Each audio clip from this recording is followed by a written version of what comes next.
We're going to get through this together.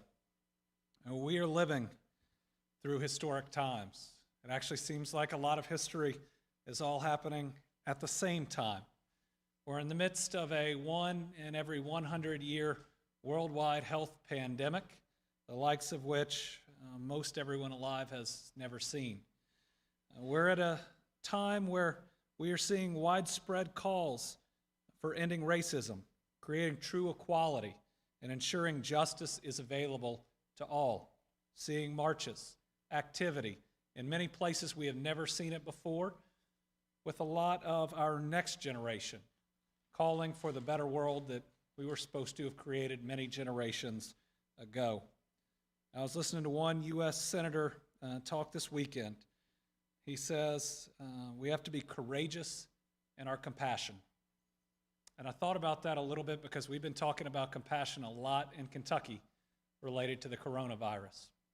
It's why we have ensured that we have been healthy at home. It's why we've lit up our homes and places of business and all types of facilities green, more so in unity and compassion than I think I've ever seen in this state. Well, it's going to take that same type of compassion for our fellow human being, recognizing and understanding that we still have systematic racism in just about every part of our society, and using that same compassion to say it's unacceptable and it's time for it to change. The marches that have been going on in Louisville, certainly the last several nights, if not more, have been very, very peaceful. Because of that, neither the KSP nor the National Guard are stationed in Louisville any longer. The KSP ended its engagement Saturday, and the Guard had only been on standby for a number of days. And while those units are no longer stationed in Louisville, the calls for justice obviously continue, and we need to listen. So today, we're going to talk about efforts that this administration is going to take to create equality and to start addressing some of the systematic racism that's existed in our healthcare system, in our law enforcement training, and in our system of public education. I'm going to start with healthcare. Michael Brown's going to talk about training, and our Lieutenant Governor is going to talk about education and workforce development. We're then going to go over the numbers. Secretary Freelander is going to talk about long-term care and pandemic EBT. But let me first start with, in our healthcare system, the inequalities have been laid bare, have been exposed by this COVID-19 epidemic, and the results of inequality in healthcare have been shown. It's death. By allowing this type of inequality to exist for as long as it has, we see African Americans dying at twice the rate that they make up of the population. And it simply can't be allowed to continue any longer, and it shouldn't have taken this type of pandemic, or it shouldn't have taken these types of demonstrations for us to commit to ending it. Now, it's going to take a number of steps, ones of coverage, ones of access, and ones of quality. Well, today, I'm going to make a commitment on coverage. I believe that healthcare is a basic human right, and I talked even when I was running about how I wanted everybody to have some form of healthcare coverage. Well, as I've been listening and I've been trying to hear what those have been giving voice on in inequality is saying it's time for prioritization in Black and African American communities, so we are going to do that. My commitment today is we are going to begin an effort to cover 100% of our individuals in our Black and African American communities. Everybody. We're going to be putting dollars behind it. We're going to have a multifaceted campaign to do it. But it's time, especially during COVID-19, when we see what happens when you don't have coverage, we're going to make sure that everybody does.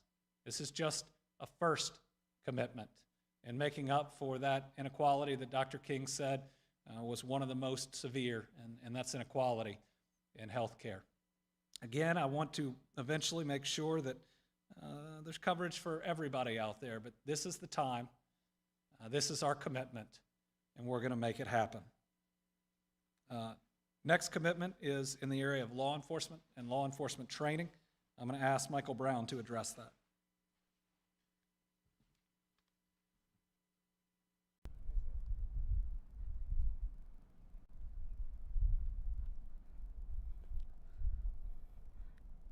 All right, around here when we're ready, we give a thumbs up. Can I get a thumbs up? Good? Excellent? All right. Hi, my name is Jessie O'Daniel. I'm the I'm the Vice President of Guest Experience here at Kentucky Kingdom in Hurricane Bay, and I would like to welcome all of you out to the park on this beautiful afternoon. As you know, it has become quite a tradition for us to host Mayor Greg Fisher out at the park in celebratory of our partnership with the Mayor's Summer Works program. We hire over 1,400 seasonal employees annually, and we take great pride in being the first-time employer for many applicants out there in the community, and so we enjoy teaching those team members what it takes to join the workforce and all the skills they need to be successful out in our community. So I'll go ahead and introduce Mayor Greg Fisher.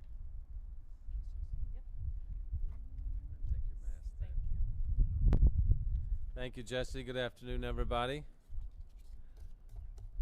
Over these past 10 days here in Louisville and over 150 cities around our great country have seen protests that serve as a reminder of how much work we all still have to do to live up to our Constitution's ideas of freedom, equality, and justice. And that Constitution doesn't just say it's for some people. It's supposed to be for all people. And the thousands of people that have taken to our streets have accentuated both the opportunity and the obligation to address racism and the inequality built into the foundation of our American system, unfortunately. But it's undeniable. We see it in our economy, we see it in our schools, courts, health services, law enforcement, and government. Now, there are numerous ways that we can attack this challenge. Some of these are long-term, that involve reform or systems at the national level, and we must do that. But there are also things that we can do right now that will make a difference and bring us closer to becoming a city of equity and justice. Youth unemployment is a serious challenge for our country, particularly at a time when our nation has seen record unemployed because of the COVID-19 pandemic. And as so often happens, these crises can do the greatest harm to the prospects of the most vulnerable, specifically in this case to young people who lack the advantages and privileges and connections that are too often denied young people of color and those who grow up in under-resourced households. That's why we created our Summer Jobs program for youth in 2011. It's grown from about 200 young people in its first year to helping place more than 7,000 young people in summer jobs last year. We have one of the best summer jobs programs in the country. This year, we'd like to place even more young people, but one impact of the COVID-19 pandemic is that it's reduced the number of businesses hiring summer works youth. So we're shifting gears a little bit. Metro government is working to employ more youth in public works projects like beautification, mowing lots, as well as a technology training channel for our youth program. So earning technology credentials, digital badges is what they're called, so they can go on a youth's resume, makes them even more employable. So a public works track and a tech training track. But we need help. We need our businesses and philanthropic communities to step up and provide additional funding to create more opportunities for young people, which in turn helps develop our city's workforce, makes our young folks feel like they're invested in our city, and there's nothing like that first paycheck when you're young to have your own cash in your own pocket. We saw a great example of corporate citizenship just this past week. Humana made an $11.5 million commitment to rebuilding, relief, equity, workforce development, and inclusion efforts here in Louisville. That included $6.5 million to complete the Louisville Urban League's Sports and Learning Complex, for which Metro government is a major funder and the first funder. So thank you, Humana. Now we need more members of our business and philanthropic community to please help us employ more summer jobs for our youth.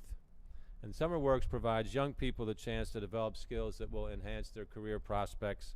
We know the program works.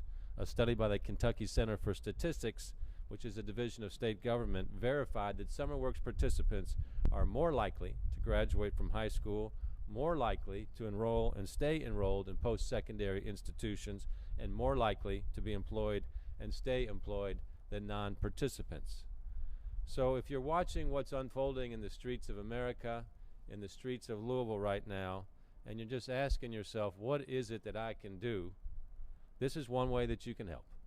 We created SummerWorks to provide ways to create more opportunities for hardworking, ambitious young people from every neighborhood and every background, and they just need a break.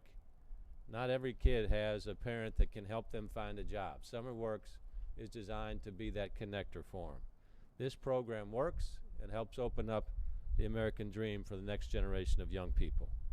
So to do your part and support organizations for young people in this critical moment in our city and our country, go to summerworks.org/partners to sign on. And I would really appreciate on the TV stations if you could run this on your crawlers so that when people are asking how they can help, there's a specific way for them to do that right away. Kentuckiana Works, which is led by Michael Gritton and his team, will lead the organization of these efforts in partnership with Louisville Metro government. SummerWorks is an investment that just really pays off for our workforce and for our businesses and for our economy and our future.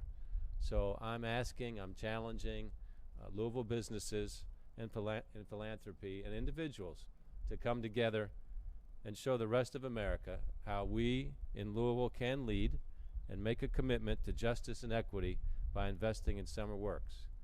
All of the turmoil that's going on in our country and here in Louisville, I think presents a tremendous opportunity. We're going to get to a better place quicker for all Americans because of this turmoil. But we got a lot of work to do as a result of that. And I believe our city can be one of the first cities, if not the first city, to determine and show America what that recipe looks like.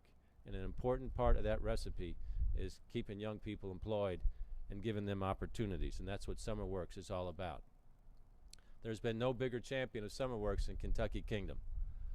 They hire 1,200, 1,400 young people a year, training them in the hospitality business. Starting a career as hospitality is a huge business for Louisville right now.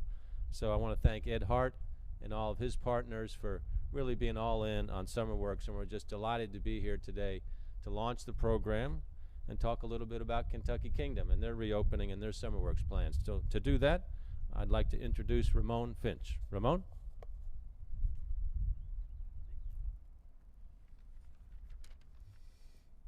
Hello, my name is Ramon Finch. I'm the Senior Attractions Training and Administration Manager here at Kentucky Kingdom. And it's my job to train and certify many of our 1,400 team members here at the park. Through our direct recruiting efforts combined with initiatives from the Mayor's SummerWorks program, we've been able to fill many positions with the best and brightest applicants from around the community. We are still looking to fill many positions and encourage anyone interested in applying at Kentucky Kingdom, please go online at KentuckyKingdom.com. And now I will turn it back over to the mayor. Thank you. And just as a friendly reminder, we are planning to open the park on June the 29th. That is Monday, June the 29th. And we're looking forward to seeing everyone out at the park for some fun and some sun this summer. Thank you.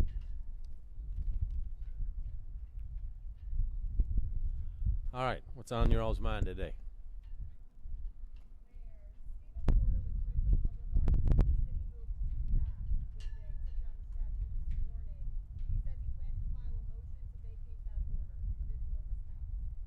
Well, he certainly has the right to do that. When we got notice of the appeal on Friday, our attorneys gave us the advice that we could move quickly, so we removed it this morning in a nice, quiet, and peaceful way, and look forward to seeing the triangle without the Castleman now. It will be cleaned up, and then Cave Hill may take it. Negotiations are taking place with them. Castleman's family is buried there, and they would locate it around the family plots.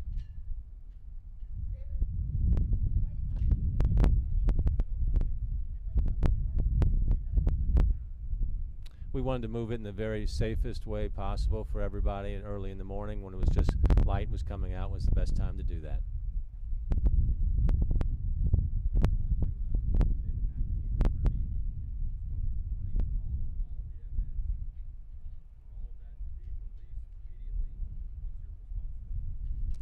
Well, what happened with David McAtee, all of these issues are real tragedies, and I've apologized to the family a couple different times in person, continue to say it's a really terrible thing that it happened.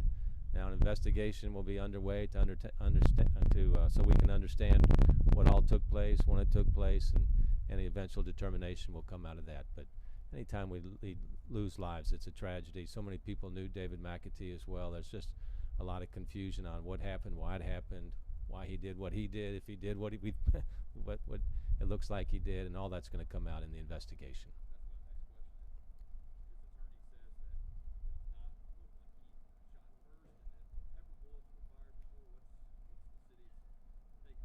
Yeah, that's why the Public Integrity Unit starts their investigation. That will be independently overseen by the Kentucky State Police as well. So cases like this are going to end up involving 50 to 100 different witnesses, all kinds of video from the different businesses around there. If there's any personal video, all that comes together to determine what happened.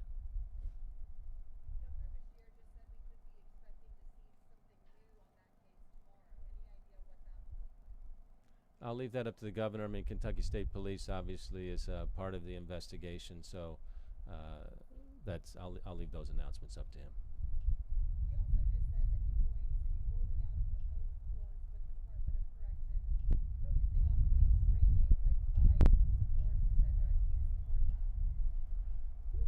I support all kinds of police training, and we currently have that with LMPD. There's a civilian group that gives input to the type of training as well.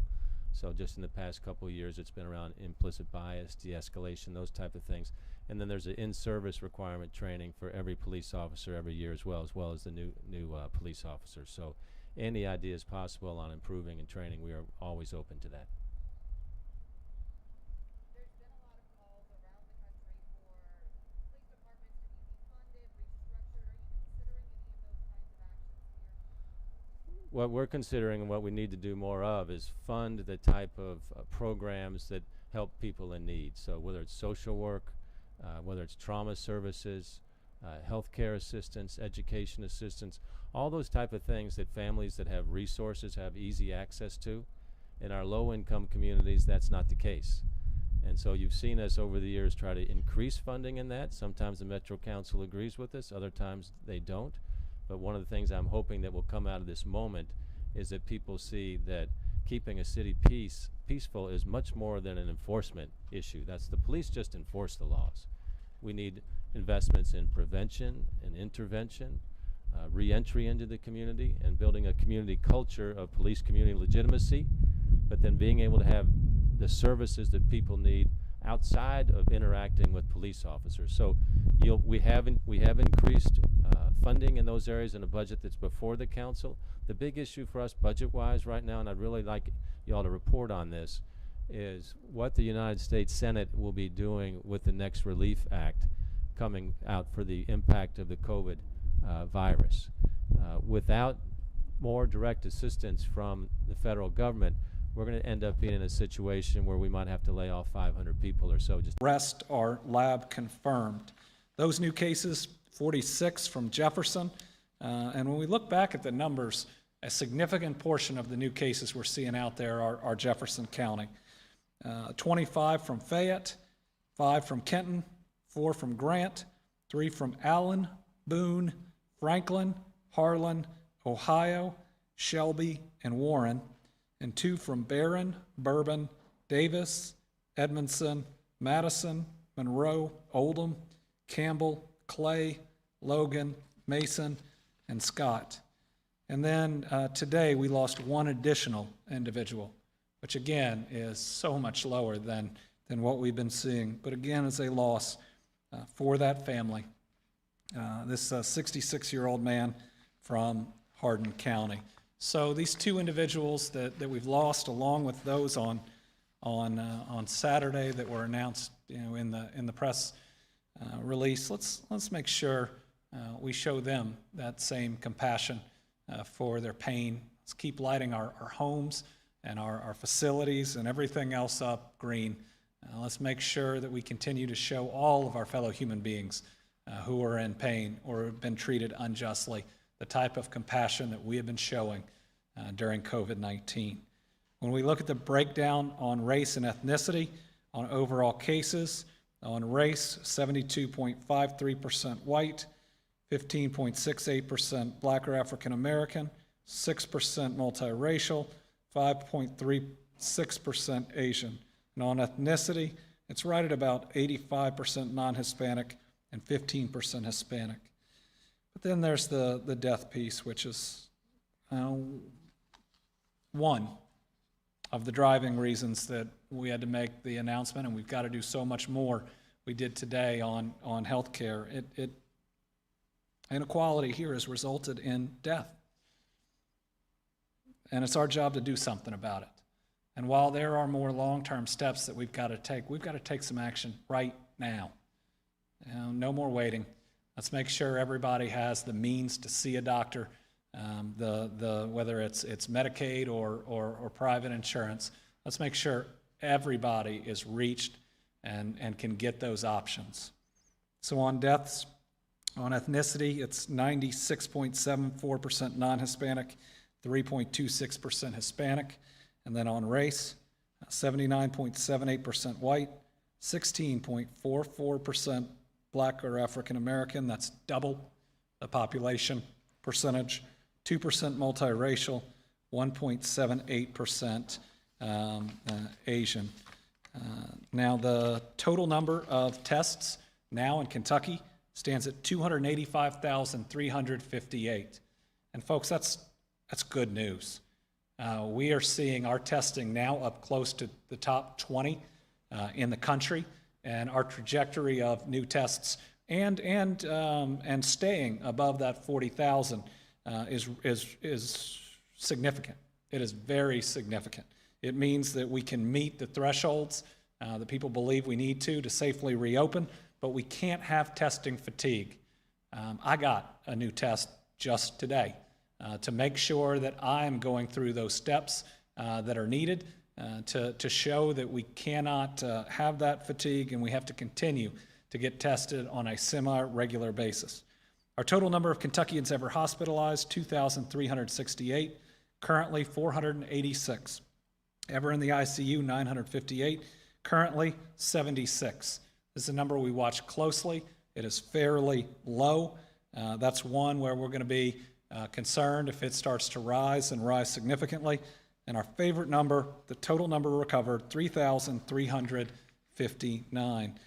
Let's look at our long-term care facilities. Again, this is where this virus causes so much death and so much suffering.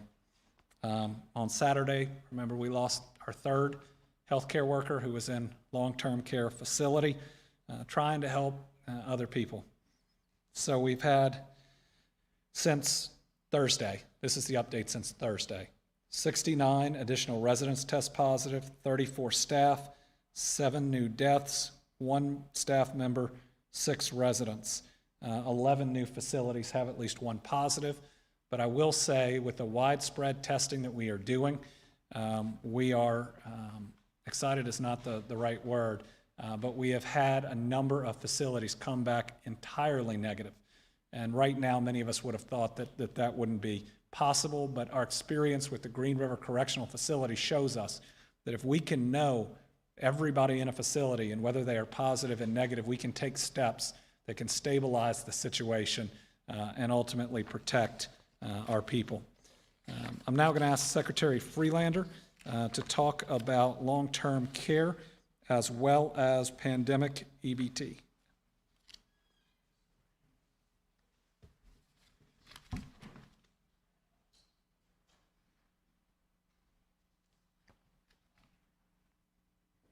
Thank you, Governor.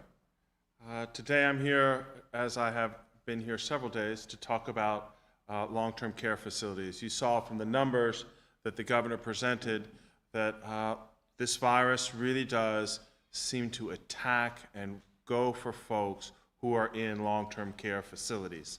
The governor mentioned that we had facilities that tested completely negative.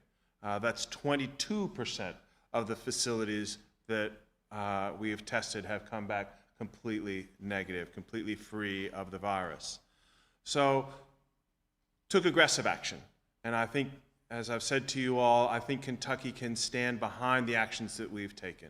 The governor was very aggressive in cutting off visitation to long-term care facilities quite early in this process. We started to stand up folks who would go in and our strike teams, and we had a long-term care group that came together and advised us very early on standards that we should put in place. At this point in time, we've tested about 30,000 residents and staff. So we think about half of the population of residents and staff we have been able to test at this point. We've tested about 129 facilities in that range, and so we have, we'll get to at least half before this week is out. We think we've been very aggressive.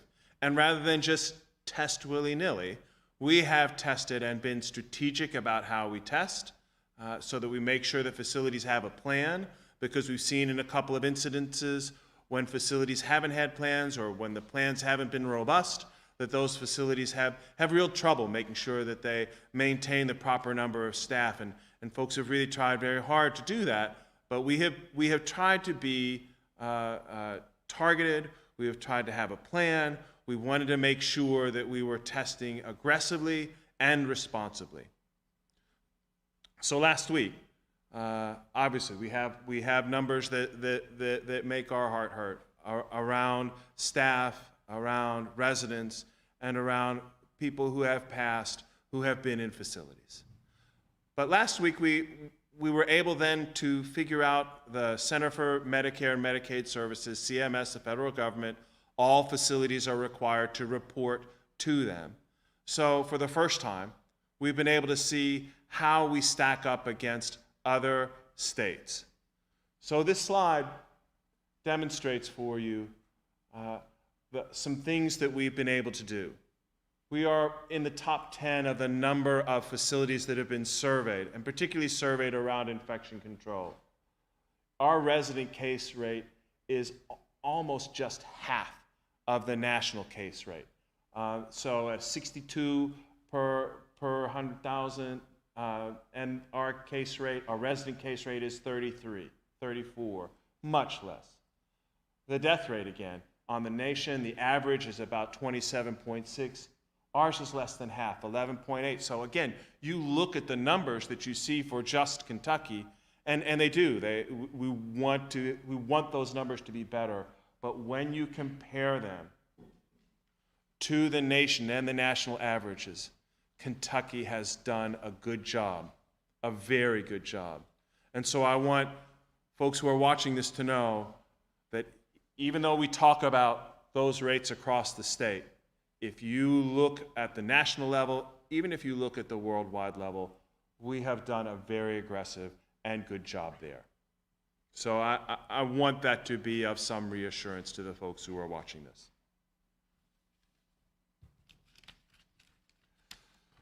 The other piece that I'm here to talk about, again, briefly today, is what's called the pandemic EBT, or how folks can get a replacement for children who would have had meals in schools, those breakfasts and lunches that they would have had. The Kentucky Department of Education has been a fantastic partner. They've put the word out to a lot of the families that they would have otherwise served. They've helped us with our IT and data matching, and they have helped us greatly make sure that we've been able to provide outreach to these families. So just within less than a week, we have now been able to extend benefits to those folks who didn't have any other connection to the cabinet, an additional 65,000 households, and another 99,000 children who would be impacted. So we know already that we've put out about $143 million in benefits. The folks who have been getting assistance through DCBS, we think we've reached almost 400,000 kids, about 360,000 kids. You can still sign up. You can sign up through the end of June. Please do so. It is fairly easy. There's the Benefind website. And then you can call, if for those who do not speak English, can apply at the number that's up on the screen. So it's go to the PEBT fact page, look for DCBS COVID. There's some place you can email if you have questions. We've answered 2,000 so far. And this is the main number that you can call to apply for benefits. Please do so. These benefits, I know folks sometimes feel like, well, I maybe don't need these benefits. These benefits not only help you, they help your community, they help your local grocer. Please sign up. We're ready and waiting for you to do so. Thank you.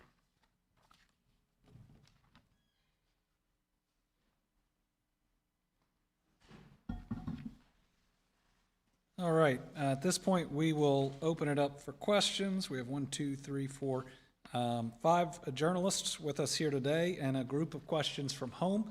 I'll try to do one and one as we move through. Lawrence, you want to kick us off? To flesh out this program you're doing to make sure that people in African American communities have 100% health care. What does that look like?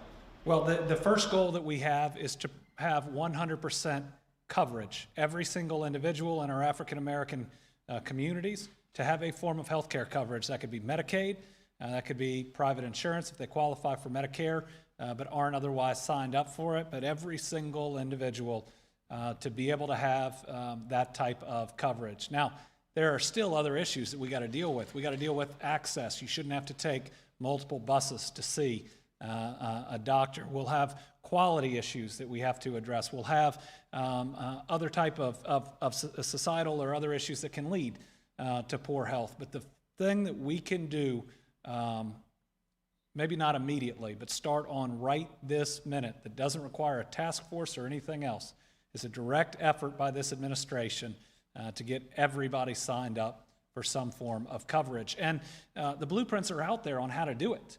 When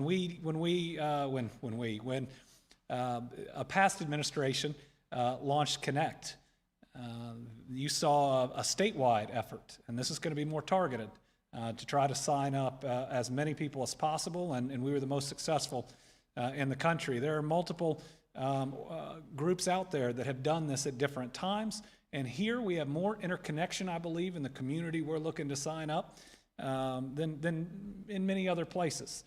So we're going to put money into it. We're going to put people into it. We're going to make sure that the community anchors are a big part of it, but it's time.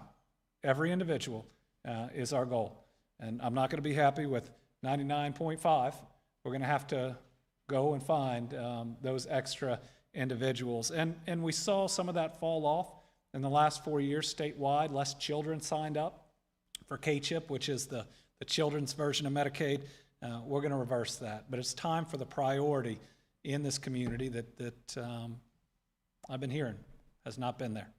Let me answer one from here, asking me about the outbreak among members of the Clays Mill Baptist Church following my recommendation to avoid these types of gatherings. First, I hope that everybody that tested positive from services at Clays Mills Baptist Church has seen or talked to a doctor.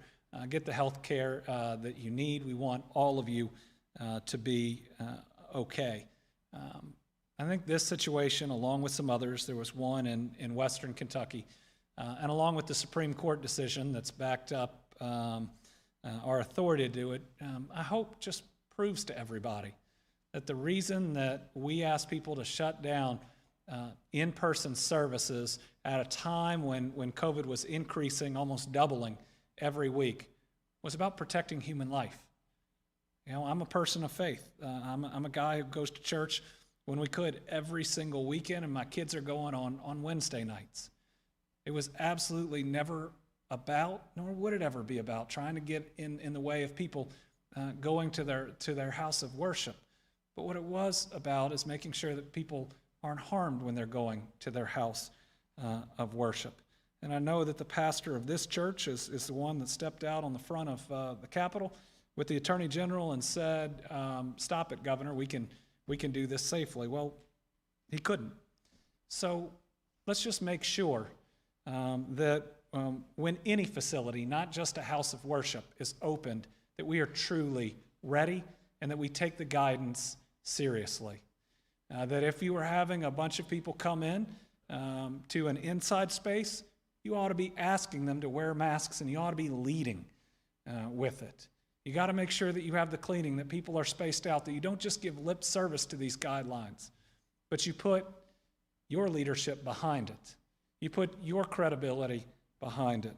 Let's just make sure that these situations don't happen again. We all want to be safe, especially in our houses of worship. Tom? Thank you, Governor. There's a local restaurateur here who wants to know when the 33% limit will be raised. So doesn't think you can stay in business very long being able to serve more people. The question is on restaurants and the 33% limit. Our original goal was to look at potentially raising that 1 month from the original opening, and we're still watching the numbers. If we don't see a spike, that's likely the time that we will do it. Now, the time when you can have 50 or under is also going to provide a new option for folks to where, as long as you have the space in the restaurant, it can spread people out. Once we have the 50 and under guidelines, it's going to simplify a number of things. I know our restaurants are really trying, and all I'd say is to any restaurant that's not doing everything that you should be doing, you're putting every restaurant and their capacity at risk. But I've been really impressed with how hard they're trying, with the exception of a bar or two that wasn't doing the right thing. It's been really, really neat to see how much they care about their customers. That goes into effect either the 28th or the 29th. 29th. Catherine, let me read one more. Have I been made aware of the sexual assault harassment allegations being made against LMPD Detective Brent Hankison on social media? I've just been informed about some of those. Any allegation of sexual harassment or sexual assault, it's important to take it seriously. We live in a world with a rape culture where nearly 1 in every 2 Kentucky women face some form of sexual violence in their lifetime. Unacceptable. And part of the better world we're trying to build ought to be a world where people don't face that type of violence in their life.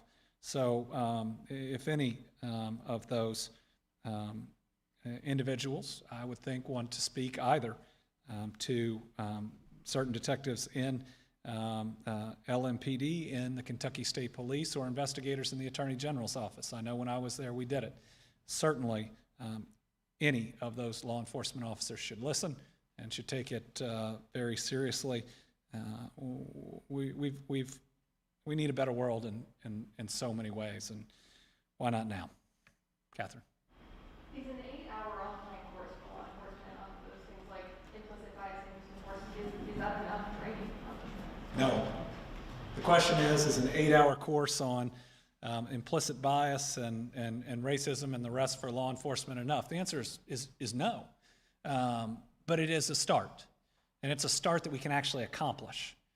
So when we looked at what we can do and do immediately, I wanted to make sure there were things that we could get out there and get done.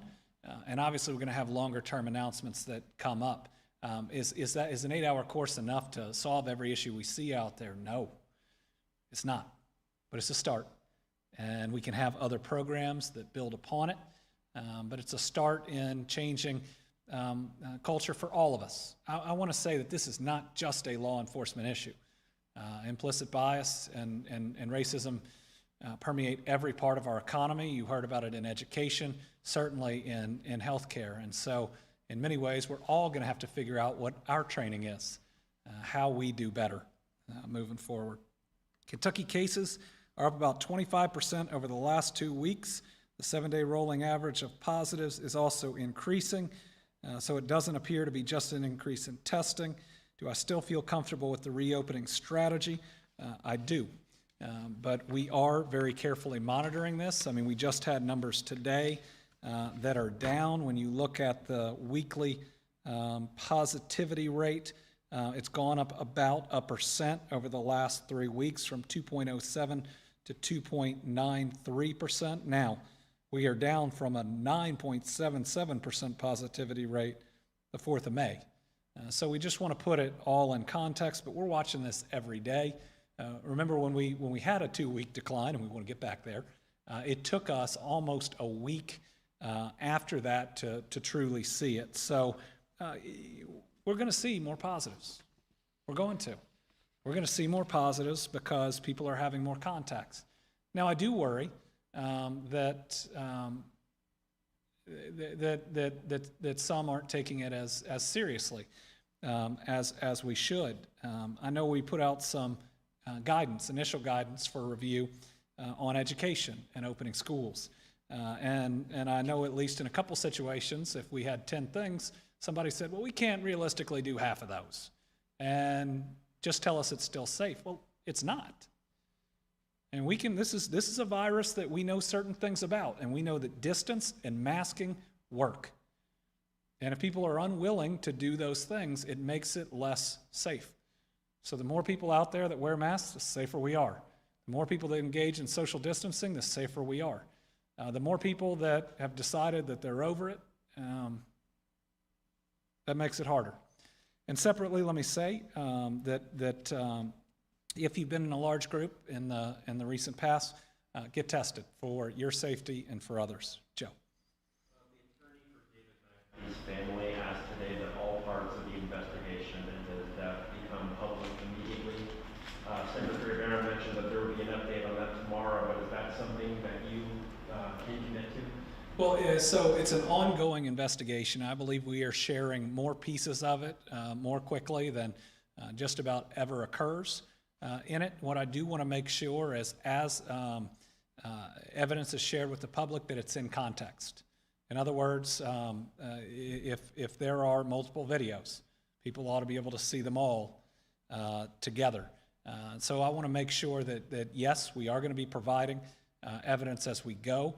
But if there is a piece that somebody hasn't followed up on, it may be important to present it together. Like there are multiple forms of ballistic evidence in this case. All that ballistic evidence is needed to be presented together to know what you're looking at.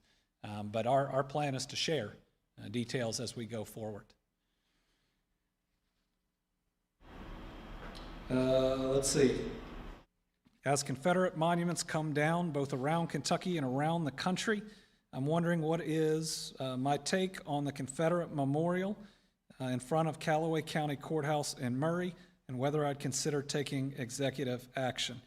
I will admit that I've been focused on the Jefferson Davis statue, which I believe needs to come down in the rotunda of this Capitol. I believe it is a symbol that divides us, and it no longer, and to me it never, had a place in a rotunda that is supposed to honor people, not to show history, but to honor them. And I don't believe that another child should have to come into this Capitol and look up at a statue of someone that is rightfully seen as supporting the enslavement of some of our citizens. Shouldn't be there. And I'm not just talking about removing it. We're working on taking steps to actually get it done. I'm not familiar enough with this monument in Murray, but if it is at a courthouse, it ought to come down. That's simple. And you know what? You're seeing people march all over Kentucky that agree. And I know that might cause some disagreement for some people out there, but I told you a while ago that I'm past politics. I'm trying to do the right thing. And having a Confederate memorial, Confederate monument on courthouse grounds or in the rotunda is not the right thing. Should have done it long ago, but let's get rid of them now. Al. Like the World Health Organization undermined the best argument for mask wearing today when it said that asymptomatic transmission was very rare. Do you all have any reaction to that? Any altered guidance? The question is about new information from the World Health Organization. I haven't read it yet, but I certainly know that all of our state public health officials and every federal official. I was on the phone call today with the Vice President and Dr. Birx, every single time are saying, wear a mask, and it protects people around you. So that'll be something we'll have to look at and analyze, but certainly from the way that we believe this spreads. Coughing, even asymptomatic folks coughing should be able to spread this. There's no question a mask will serve as a barrier to reduce that. And if we find out that masks aren't helpful, I don't want to ask people to wear a mask just to wear a mask. No, nobody does. But as long as I still believe this might prevent me from spreading it to somebody else whose body might not be able to handle this disease, I'm going to wear it. And even if it's in part based on faith and being my brother and sister's keeper, or faith that I know that this could at least reduce it some, it's worth it to me. Is it Nick?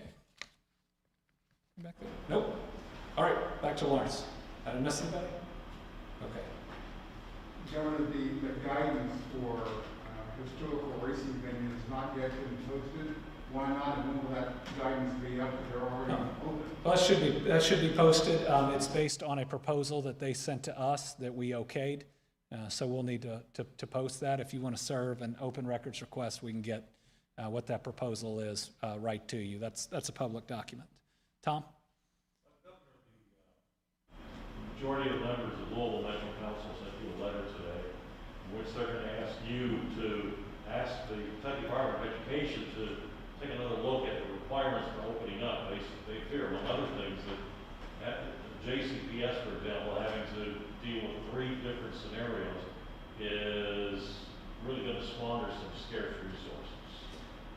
Well, our request for people to develop 3 different plans was because we don't know what the virus is going to do, and I was always taught to be prepared.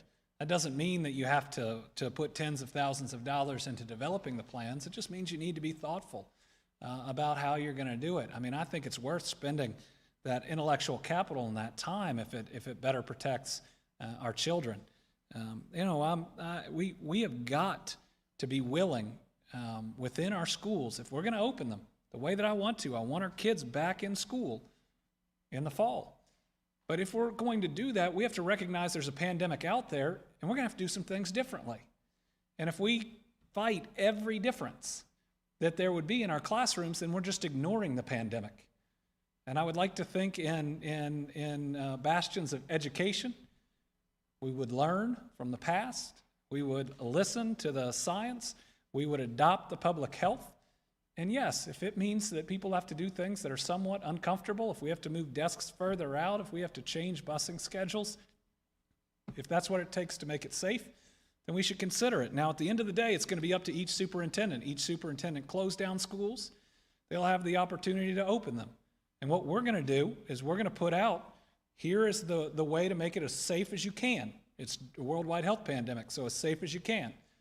And then superintendents will have to decide which of them they're willing to do or not. That's not trying to push it back on them. They're the ultimate decision makers there.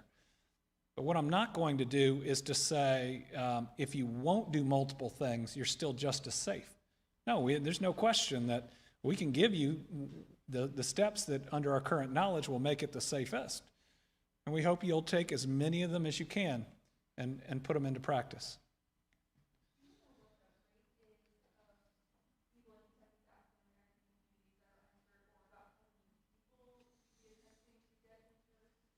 I want to get you those numbers directly because the uninsured rate, I know we have those numbers in our African American community. And then there's also which communities around the state and the size of those. But we'll get you that number. I want to make sure that it's accurate. Unfortunately, it's higher, I believe, than just about any other demographic, but we're going to fix that. Any questions? Are the ballistic tests back on both the McAfee? And 2, why have no National Guardsmen who fired shots been named like the LMPD officers?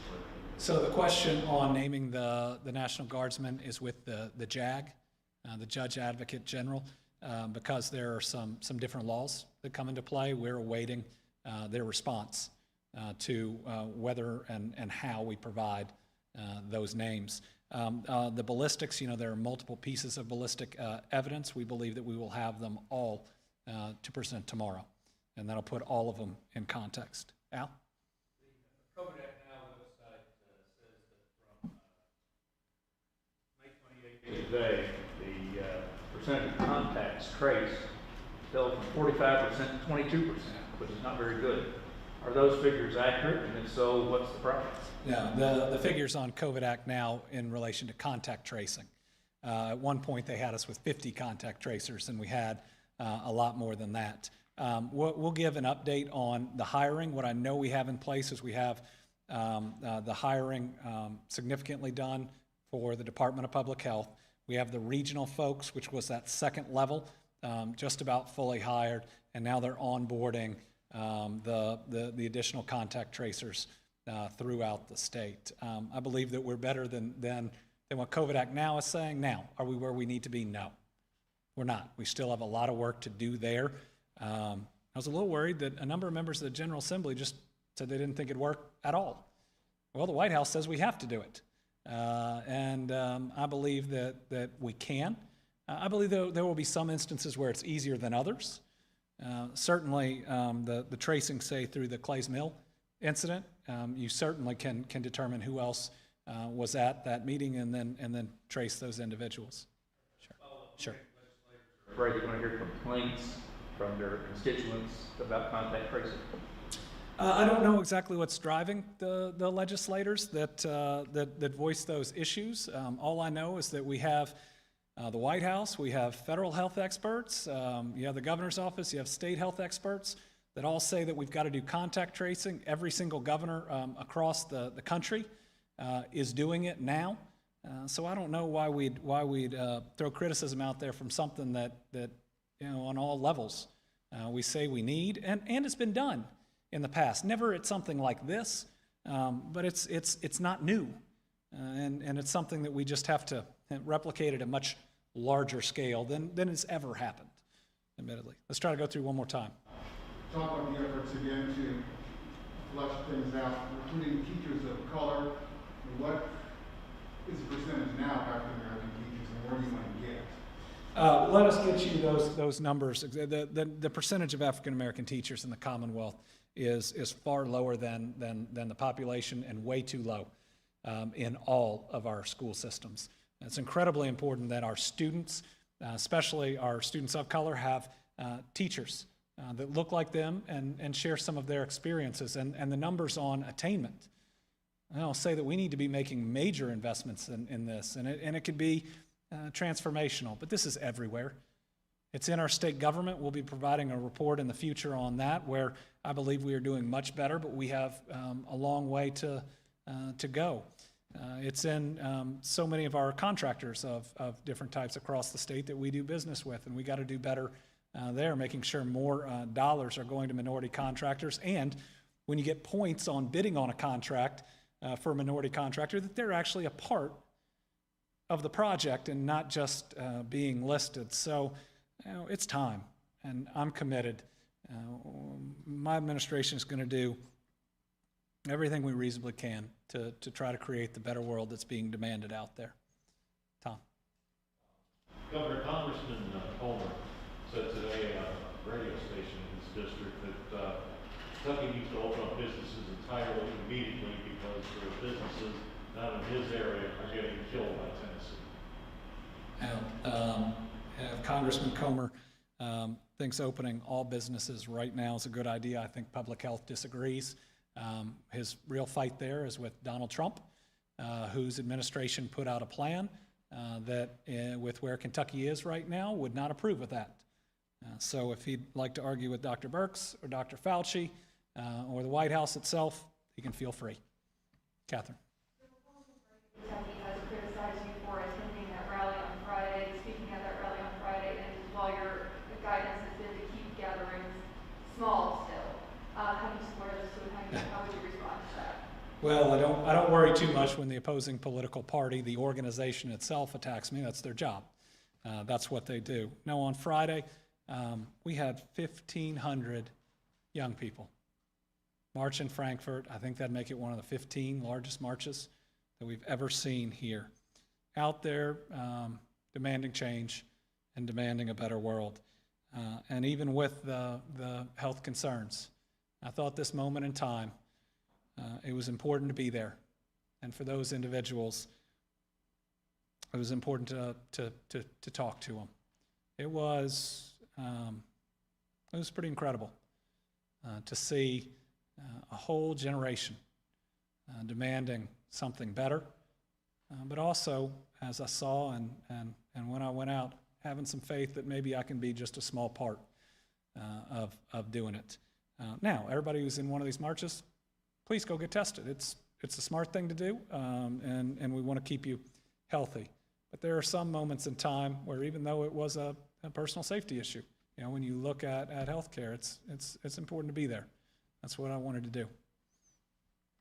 The administration closer to an answer on whether fans can attend Kentucky Derby and something? Oh, we are not at this point, and we haven't seen what the plan would be and how many there would be. Churchill hasn't gotten back with us on that specific one yet. I know they're working on some other pieces as they're moving forward. All right, Al, take us home. Regarding the possible reasons for the uptick of the last week or 10 days that could have been related to Memorial Day, but really there wasn't that much incubation time. Isn't perhaps Mother's Day and the beginning of churches and the beginning of reopening, May 10th and 11th, likely the starting point for what's been showed up in the numbers last week? I don't think there's any question that the more we open up, and every time we've opened up, we're going to see some more cases. And you know, we've prepared for that. And one of the reasons that we had to flatten the curve is so that we have the healthcare capacity to help people as this virus moves through our population. But yes, every time we open something up, it creates the opportunity for the virus to spread. And where we're at right now, looking at just our overall number of cases, probably isn't the most important analysis. It's whether when people get it, how sick are they getting? Are we providing them the treatment? Do we have the ICU capacity? You know, we're at that point where we've got to restart our economy, which means we got to take care of people. And when that ICU number, if it does significantly go up, then we're really going to have to, that's when we really have to look at things. As a follow-up, have you essentially decided that we're going to have to live with a certain number of cases day by day for the foreseeable future? Well, until we have a vaccine, the virus is going to spread at least a certain amount. You know, even when we were healthy at home and limiting our contacts, we still had 100 something cases, about what we have today.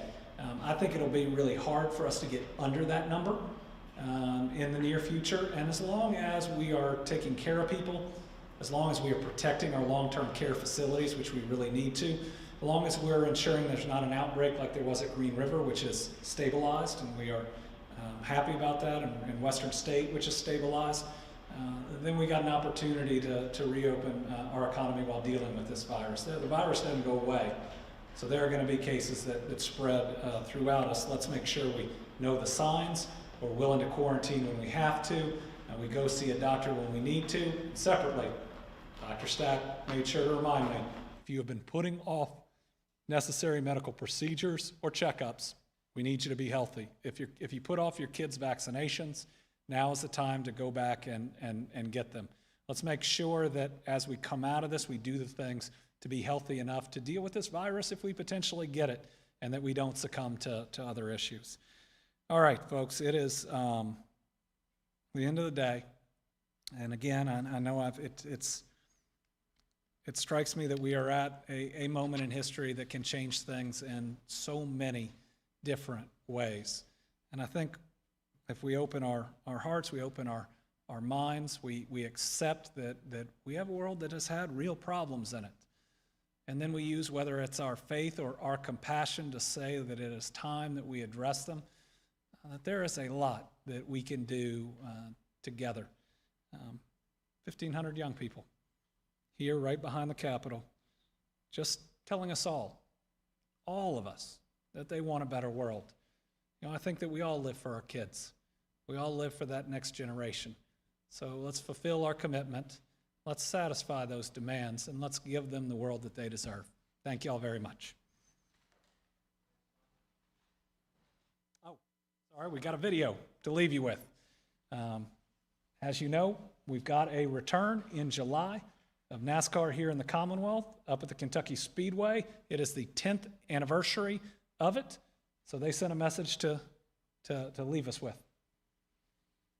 All right, Kentucky!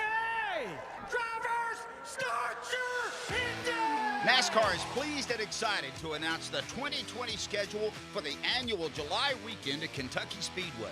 The weekend commences with the NASCAR Xfinity Series Kentucky 200. That's Thursday, July 9th on Fox Sports 1. Friday, July 10th features the Xfinity Series Alsco 300, also on Fox Sports 1. The NASCAR Gander RV and Outdoor Truck Series, buckle up in your Truck 225, Saturday the 11th on Fox Sports 1. And the highlight of the weekend, the 10th edition of the NASCAR Cup Series Quaker State 400 presented by Walmart, Sunday, July 12th on Fox Sports 1. NASCAR and Kentucky Speedway, a Bluegrass tradition.